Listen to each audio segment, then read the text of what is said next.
certo? Então é isso, pessoal. Bom dia a todos, né?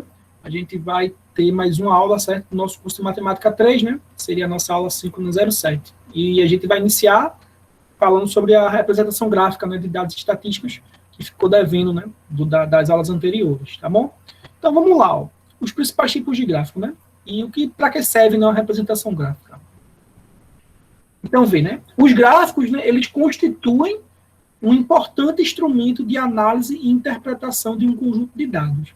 A gente viu que uma das finalidades, né, da estatística, né, é você pegar dados brutos, né, e através desses dados brutos a gente organizar esses dados, né, e organizar esses dados de modo que a gente possa analisar e interpretar esses dados, certo? E uma maneira, né, de organizar esses dados, além das tabelas, né, que a gente viu, é a representação gráfica, né, é a construção de gráficos, tá certo?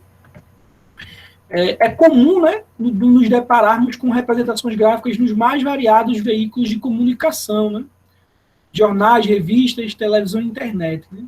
Essa geração de vocês mais nova, né? Jornal e revista não é tão familiar, né? Não é muito habitual estar lendo. Mas televisão e internet é mais comum, né? Então é muito comum, né, se deparar, né, com representações gráficas, com gráficos, né, desses veículos de comunicação. E esses gráficos, né, eles estão associados a assuntos diversos do nosso dia a dia, como resultado de pesquisas de opinião, saúde, desenvolvimento humano, economia, esporte, cidadania, né, política. Então é muito comum você estar vendo na televisão ou estar na internet vendo alguma reportagem e aparecer algum gráfico, né, que é uma forma, né, de representar dados, né, de representar informações, certo? E normalmente ele acaba sendo, por muitas vezes, mais fácil de visualizar do que uma tabela. E, obviamente, do que os dados brutos, né? Às vezes uma tabela não é tão simples de observar dados e o gráfico ele aparenta, ele é mais fácil de visualização. Ele talvez passe as informações de maneira mais clara para quem está vendo, né? Pronto. A importância, né, dos gráficos está ligada, sobretudo, à facilidade e rapidez na absorção e interpretação das informações por parte do leitor, e também as inúmeras possibilidades de ilustração e resumo dos dados apresentados. Isso que acabou de falar, né? Ela ajuda muito, né? Ela tem essa facilidade para passar as informações para o leitor, né? O gráfico ele acaba sendo muito útil nesse sentido, certo? Aí a gente vai ver agora os principais tipos de gráfico, né? O primeiro que a gente vai ver é o gráfico de barras horizontais, certo? Também chamado só de gráfico de barras. Que a gente vai ver que também tem o gráfico de barras verticais, que seria o gráfico de colunas. Esse gráfico de barras horizontais, né? Aqui, por exemplo, né? Ele apresenta o consumo de energia elétrica em uma residência durante 7 meses, né? Então, ó, aí, o que é que um gráfico tem que ter, né? O gráfico vai ter o título do gráfico, né, que passa a informação principal. Lendo o título do gráfico, você já tem uma ideia do que o gráfico está tratando, né? Então, nesse caso aqui, o gráfico fala sobre o consumo de energia em setembro de 2019 a março de 2020. Então, só com o título do gráfico, a gente já consegue ter uma ideia do que esse gráfico está tentando mostrar, né? E aí, ó, o gráfico...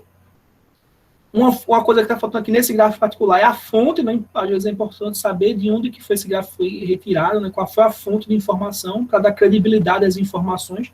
Pode perceber que qualquer gráfico em meio jornalístico, né? Ele apresenta uma fonte, né? Porque é importante para dar credibilidade aos dados que foram apresentados.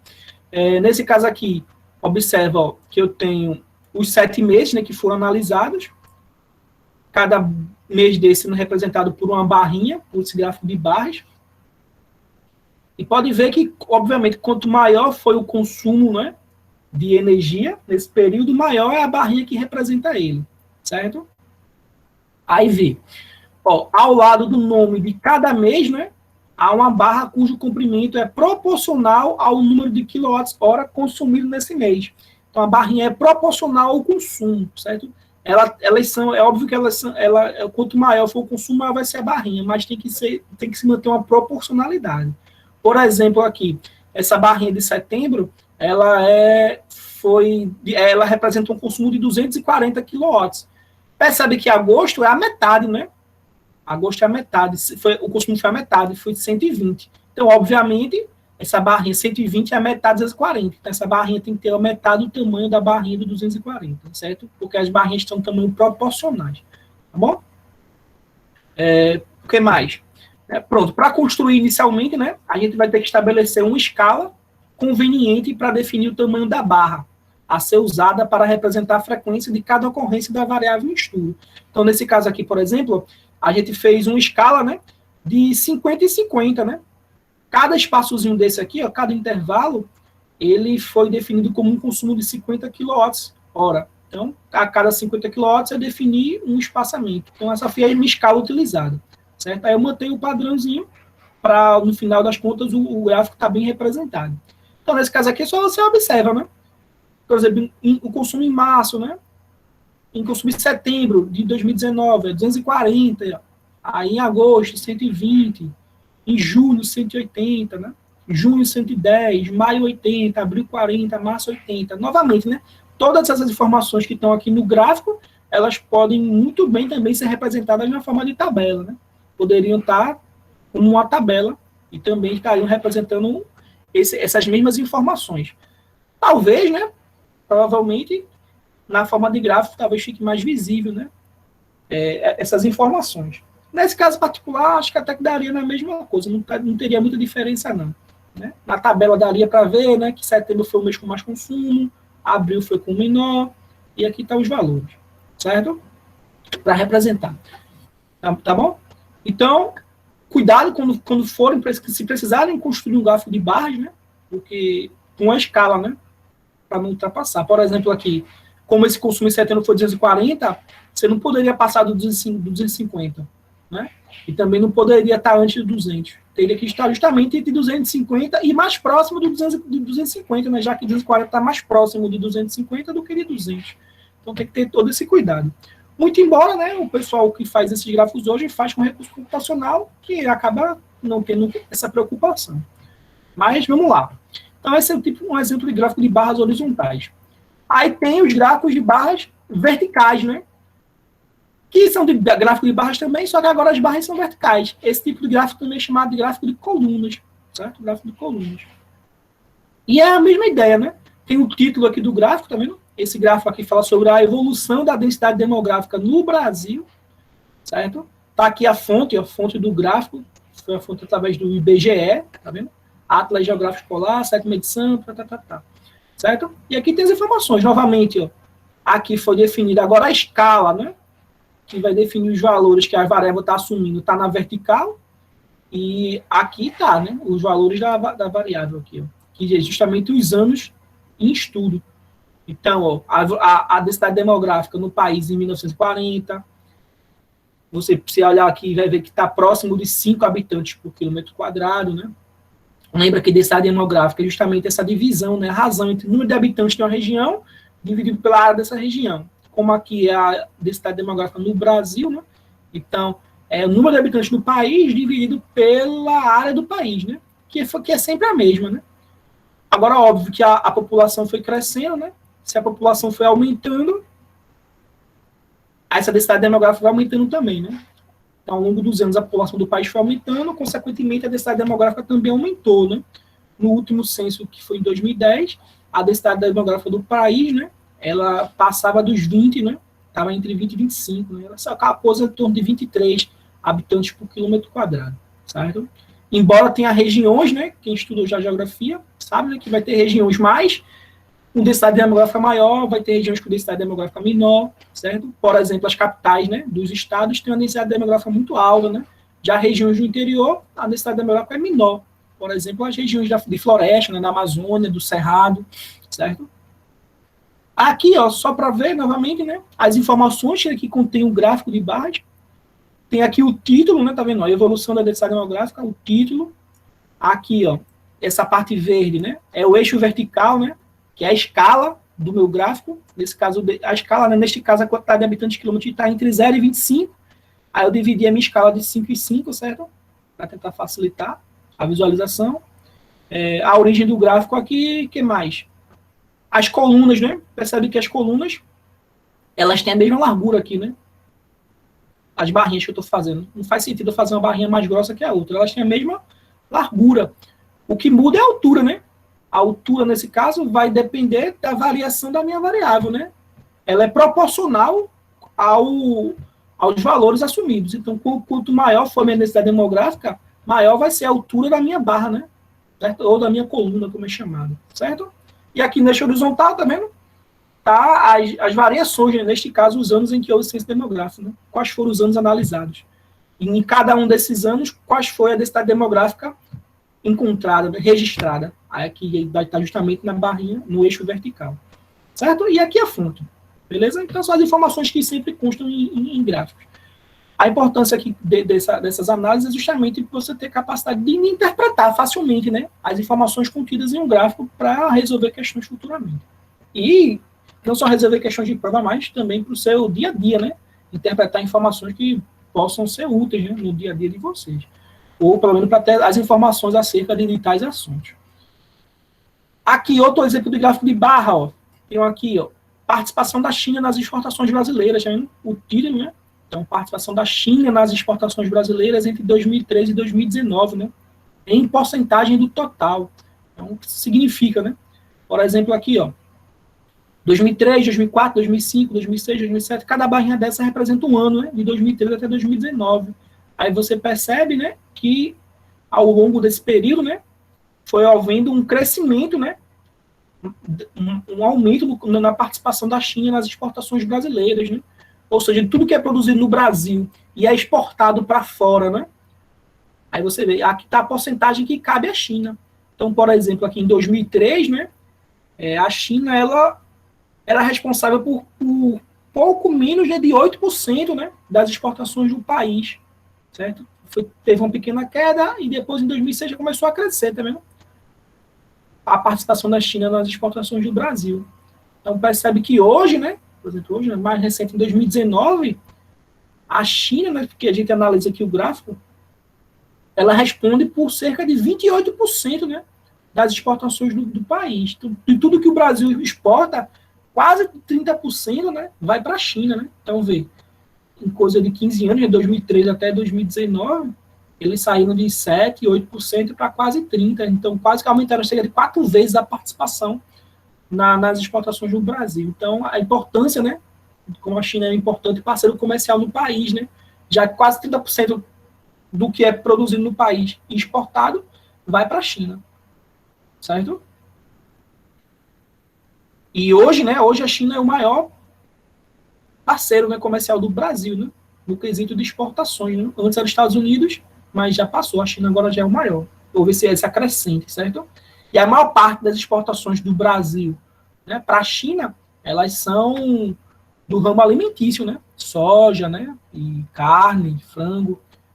A maior parte do que a China compra do país é referente à agropecuária, certo? Outro exemplo de gráfico, né? Aqui a gente tem um gráfico de linhas, né?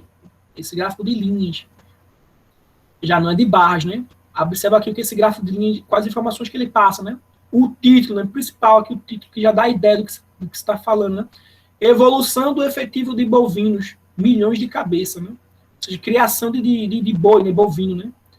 Então, aqui, ó, tem a legenda, né? Às vezes a legenda é importante, nesse caso, o gráfico de linhas, ó, porque cada linha dessa representa alguma coisa. Nesse caso, cada linha dessa, né? Ela representa uma região do país, né? Norte, Nordeste, Sudeste, Sul, Centro-Oeste, certo? Aqui no eixo vertical eu tenho os anos, né, que foram analisados, de 1985 até 2017. E aqui eu tenho no eixo vertical a escala, né? Neste caso, milhões de cabeças de bovino, certo? Pronto. Aí aqui, ó, se a gente analisar esse gráfico de linhas, o que a gente pode tirar de conclusão, né? A gente tira de conclusão essa linha que está maior, né? Que está com maior número, né, de efetivos de bovino. É a linha marrom mais clarinho, né? A marrom mais clarinho é a centro-oeste. Ou seja, desse gráfico aqui a gente percebe que o centro-oeste, né, sempre, né, no período analisado, tinha a maior produção, né, de gado no país, né? Ou seja, o maior número de bovinos, né, milhões de cabeças, ou seja, a maior produção de gado no país era na região centro-oeste, e isso, ao longo do período, né, que é analisado, sempre foi aumentando, né, foi disparando cada vez mais. A região centro-oeste é a região do país que tem a maior produção agropecuária, né, é aquela região lá. Não só de bovinos aqui no caso, como também é muito importante na produção de soja, né. Então percebe que enquanto outras regiões, essa verde aqui, a sudeste, Sabe que a Sudeste, ela meio que estabilizou nesse período, né? A produção que tinha de gado, né, em 85 é basicamente a mesma que tem hoje em 2017. Não houve muita mudança, né? Certo? Assim como essa marrom escura aqui, que é do Nordeste, né? Também não teve muita oscilação. A produção de gado é basicamente a mesma, né? Já essa outra linha aqui amarela, ó, essa amarela meio laranjada, essa laranjada é a região norte, ó. A região norte do país, em 1985, ela era a que tinha a menor produção de gado, né? Era a região norte. Aí, ao longo do período de tempo, ó, ela foi evoluindo e hoje é a segunda região com maior número de gados no país, certo? Isso se deve muito, né, à exploração lá da Amazônia, né? E a floresta é derrubada, né, para virar pasto, né, para a criação de gado. Nesse período houve muito isso lá na Amazônia, esse desmatamento da floresta para a criação de gado. Então, aqui explica um pouco, né, essa evolução aqui na produção de gados na região norte, certo? Então, percebe que você, apenas com um gráfico aqui, né, com informações no gráfico, a gente consegue, né, tirar várias conclusões e informações acerca de diversos contextos do país, né, certo? Então, como ver como é que uma representação gráfica ela é útil nesse sentido, tá bom? Isso é muito comum no Enem, né? Um gráfico cai um gráfico desse no Enem ou em outro tipo de vestibular, ele dá esse gráfico e vai, através desse gráfico, dar algumas afirmações para você analisar o que é correto, o que é falso a respeito desse gráfico aqui, tá bom? Então, ó, outro exemplo de gráfico de linhas, né? Participação da China e Estados Unidos nas exportações brasileiras, né? Em abril dos últimos anos. Aquilo que a gente estava visto lá, né? Que a participação da China na exportação do país, né, tinha crescido, né? A gente estava analisando de 2003 a 2019, a 2018, né? E de fato aqui, ó, aqui, essas informações só pegam em 2014 até 2020. E vê, né? A China é o vermelho, né? Os Estados Unidos é o azul. E aqui já em 2014 a China já tinha maior participação nas exportações do que os Estados Unidos, né? E essa participação, esse percentual foi aumentando cada vez mais, né? Enquanto a participação dos Estados Unidos foi diminuindo, certo? Então, se você perceber aqui direitinho, né? Se a gente tem os dados desse gráfico antes de 2014, em algum momento os Estados Unidos tinham maior participação nas exportações do que a China, mas isso aí foram ultrapassados, né? E agora é a China que tem maior participação, certo? Novamente, tem aqui o gráfico, as informações, o título, a fonte, a legenda, e aqui os valores assumidos, né? A escala aqui, tá vendo? De 10 em 10%. Beleza? E aqui a gente também tem o gráfico então a gente viu o gráfico de barras, né? Horizontais, o gráfico de barras verticais, né? Ou o gráfico de colunas. Tá vendo aqui o gráfico de linhas e agora o gráfico de setores, né? Gráfico de setores ou gráfico circular, ou também chamado de gráfico de pizza, né? Tem esse formato assim de pizza. Novamente aqui, nesse gráfico de pizza, né, outro setor, eu tenho, né, algumas informações, né. Esse aqui é concluintes por área de conhecimento, né, aqui se refere ao número de pessoas que são formadas nas faculdades, de acordo com a área do conhecimento. Então, as cores aqui são muito parecidas, podem confundir, né, mas um exemplo aqui, né, esse maior, né, esse primeiro aqui, ó, Ciências Sociais, Negócios e Direito, né? Cerca de 44% das pessoas que se formaram no país, né? Eu acho que é no país, né? Pela fonte, posso estar enganado. Mas, pelo menos, esses dados aqui constam que 44% das pessoas que se formaram, né? Foi na área de Ciências Sociais, né? Negócios e Direito, né? Já essa aqui, ó, Educação, né? Esse amarelo claro, cerca de 16%. Esse amarelo mais escuro, 14,86%, cerca de 15%, foi na área de Saúde. Aqui, ó, engenharia e assim vai, certo? Aqui está um gráfico de setor circular. Beleza? Lembrando que as informações desse gráfico também poderiam ser representadas, talvez, em gráficos de colunas, né, gráfico de barra, mas aqui, nesse caso, foi feito em gráfico de setor circular. Às vezes, algumas informações podem ser representadas em vários tipos de gráfico, certo? Normalmente, né, gráfico setor circular, ele é muito utilizado quando se trabalha com porcentagem. Usado bastante, né? E uma coisa que é importante de se destacar é que os ângulos, né? Os ângulos do meu gráfico de setores, né? Pode ver que quanto maior, né? A participação desse caso aqui, né? Do curso, né? Da área. maior a porcentagem que essa variável apresenta, maior vai ser o setor circular que ela vai ocupar no meu gráfico, né? Ou seja, maior vai ser a fatia da pizza, né? Quanto maior a porcentagem, maior vai ser a fatia de pizza. Isso é, os ângulos, né, são proporcionais às porcentagens apresentadas. Por exemplo, né, se em determinado valor aqui, determinada variável, atingisse 50% dos valores, ele teria 50% da minha pizza, né, do meu gráfico. Você teria metade. Seria um ângulo de 180 graus. Certo? Então, os ângulos são proporcionais às porcentagens apresentadas. Certo? Quanto maior a porcentagem, maior vai ser o ângulo. Sempre de maneira proporcional. Beleza? Aqui o rótulo dos dados, né, em vermelho, que é justamente as informações. Podem estar dentro da pizza, né, dentro das fatias, ou podem estar lá de fora. Né? Às vezes se coloca lá de fora, porque quando é dados aqui, como esse daqui, que é bem pequenininho, ele ia caber aqui dentro e bota lá de fora essas informações. Certo? E aqui, importante também, né, a legenda, né? Cada setor desse significa o quê? Aqui está a legenda explicando, certo? E a fonte, como está aqui embaixo também. Tranquilo? Pronto, e mais um aqui, exemplo, outro gráfico do setor circular.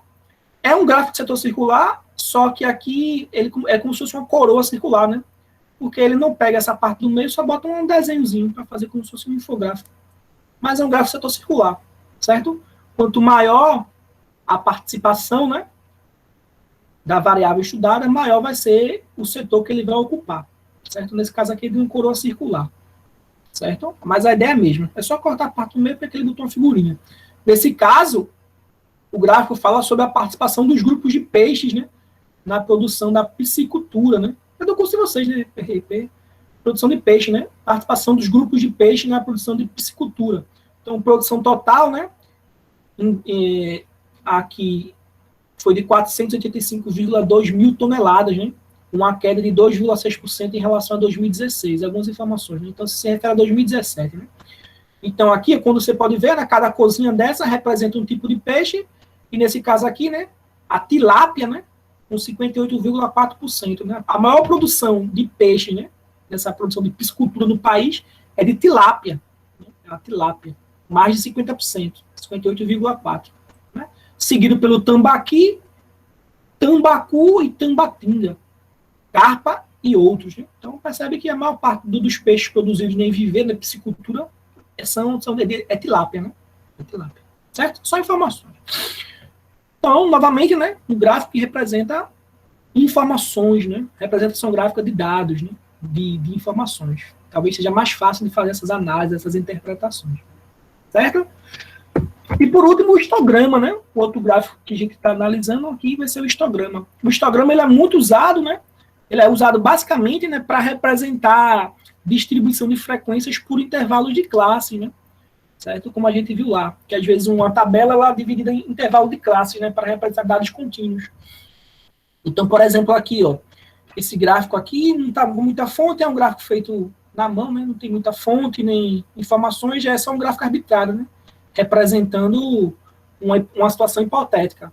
E nesse caso aqui é o tempo de estudos, né, dos estudantes, né.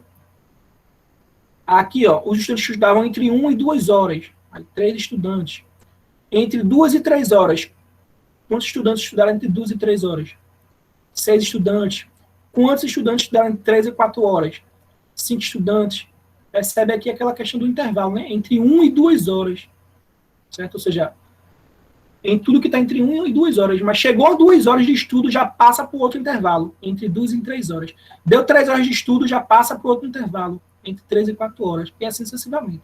Então, esse aqui é um exemplo de histograma, certo? O histograma ele é formado por retângulos de mesma base, certo? Já que os meus intervalos aqui que eu estou dividindo são intervalos de tamanho 1, né? Então, eu vou dividir eles em retângulos de mesmo tamanho de base, né? Faz sentido, né? A gente tem a mesma base, já as alturas, né, vão ser proporcionais à frequência de cada intervalo. Novamente, né? Quanto maior foi a frequência do intervalo, maior foi a altura do meu retângulo, né? Que formou o meu histograma. Nesse caso aqui, por exemplo, né? O maior número de estudantes, né? Registrado a maior frequência foi os estudantes que estudam entre 2 e 3 horas. Eles estudam 6 horas. Foram 6 estudantes que estudam entre 2 e 3 horas. Que é o dobro, né? Dos estudantes que estudam entre 1 e 2 horas. Né? Então, esse meu retângulo, ele tem o dobro da altura desse meu retângulo aqui. Já que as alturas dos retângulos são proporcionais à frequência de cada intervalo. Certo? É outro tipo de gráfico também.